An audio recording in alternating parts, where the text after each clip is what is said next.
আগে বলো তোমরা কে কোথা থেকে দেখছো আর তোমাদের কাদের কাদের ওখানে ঝড় বৃষ্টি হচ্ছে। চলে এলাম আজকে দুপুরের খুব সাধারণ একটা লাঞ্চ মেনু তোমাদের সাথে শেয়ার করতে। আজকের থালাটা আমার জন্যই সাজাচ্ছি, দেখো তো মেনুগুলো তোমাদের পছন্দ হয় কিনা। প্রথমেই আছে সাদা ভাত, পাতি লেবু, কাঁচা লঙ্কা আর পেঁয়াজ। লঙ্কাগুলো খুব ছোট ছোট তাই দুটো নিয়েছি। প্রথমেই দিয়ে দিলাম একটা ভাজা, যেটার মধ্যে আছে কাঁকরোল, আলু, ফুলকপি। এগুলোকে পেঁয়াজ দিয়ে ভাজা করেছিলাম।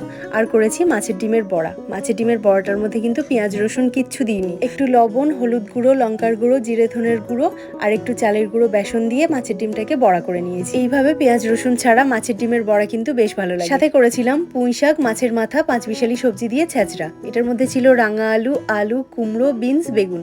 নামটা ছ্যাঁচড়া হলেও খেতে কিন্তু দারুণ হয়েছিল। আর বেগুন আলু দিয়ে হালকা পাতলা করে কাতলা মাছের ঝোল রান্না করেছিলাম। ফোড়নে দিয়েছি কাঁচা লঙ্কা আর 5 ফোড়ন, যেমনটা টেলটেলে বেগুন ইলিশের ঝোল রান্না করে ঠিক তেমন ভাবে। আর করেছিলাম মিষ্টি মিষ্টি কাঁচা আমের জেলি, সাথে 1 গ্লাস জল। ধন্যবাদ, সবাই ভালো থেকো।